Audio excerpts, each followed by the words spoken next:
So the Oklahoma City Thunder took the biggest leap out of any basketball team last year. They were in the play-in a year before to the number one seed in the Western Conference. They lost in the second round in a tough series against the Dallas Mavericks in 6 games. That game 6, they battled all night long. They just lost. It was a tough L, but it's a good learning experience.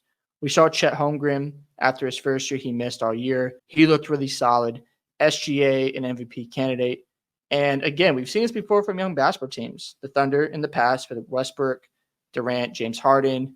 I remember they were the 8th seed, and all of a sudden at the top of the conference, they go to the Western Conference Finals and into the NBA Finals, and we know the rest from there. Obviously, it didn't work out, but that's just basketball in general. We saw this in the Golden State Warriors, where they lost in the first round to a Chris Paul-led team in 7 games. Young Steph Curry, young Klay Thompson, Draymond Green.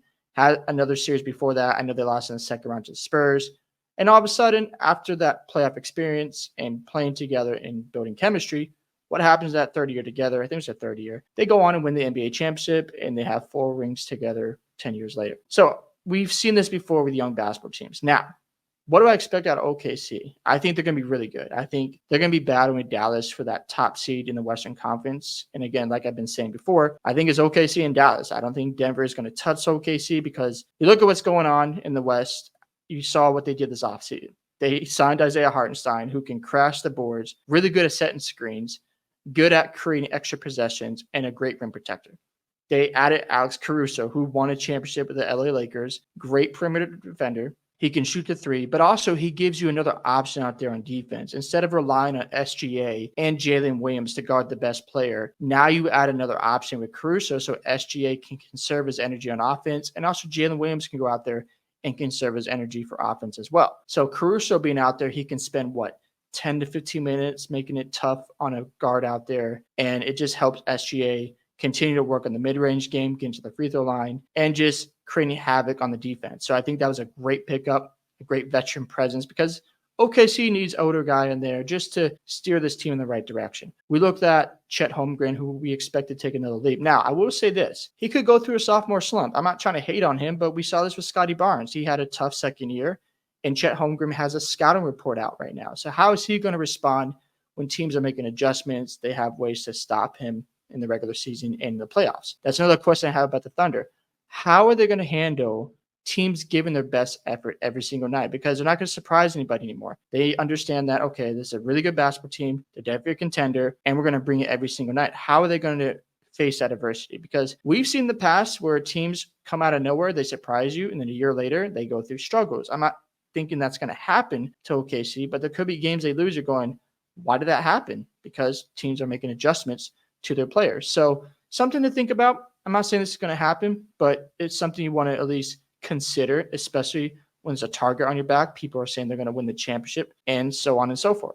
Is this a championship or bust year for the Thunder? No, I don't believe that whatsoever, because they're a young basketball team and they just got Caruso and you just got Isaiah Hartenstein. Sometimes it does take time to build chemistry. It takes 2 or 3 years to just get through the playoff experiences, go through the ups and downs. And if they play Boston this year, I don't think they're beating Boston. You look at SGA, I know people are saying he's better than Tatum, but I look at his versatility. He can't guard 1 through 5. And I think the physicality of a Jaylen Brown, of a Derek White, of a Drew Holiday and Tatum could bother SGA in the playoffs or in the NBA Finals. They're not going to give you the same calls like they do in the regular season. How is he going to respond to that? Also, Chet Holmgren, I think he'll be great, but the Finals is a different stage, and Boston has been here. They have the experience on their side.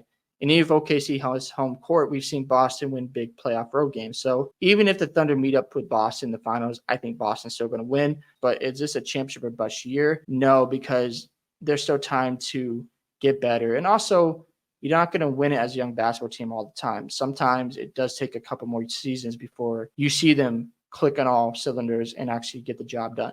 I do want to talk about their contracts because SGA, obviously, he's locked up for 3 more seasons. Isaiah Hartenstein, 3 more seasons. Lou Dort, 3 more seasons. And they're on some team-friendly deals. Isaiah Joe, he's locked up until 2028. Chet Holmgren, he's locked up for another 3 seasons. Aaron Wiggins, he's got another 5 seasons there. Alex Caruso, now he is a free agent. I think he'll stay, so they'll probably lock him up as well. And then Cason Wallace, again, he's here for another 4 seasons. And you can tell they've got guys for a while. Jalen Williams, obviously, he's not getting a ton of money right now. He'll get a bigger contract in the future, but he's locked up for another 3 seasons. So the window for OKC, they got some time here. You got probably a 4 or 5 year window to win a championship. So if I'm the Thunder, I'm going to this regular season. I still expect them to be a top 2 team in the Western Conference. And outside of Dallas, I'm not worried about Memphis. I'm not worried about Denver. Not being disrespectful. I just think the talent and the offseason they just had, they addressed some huge issues on this team. Perimeter defense. They don't have to rely on Jalen Williams and SGA to carry that burden every night. The front court, you added Isaiah Hartenstein.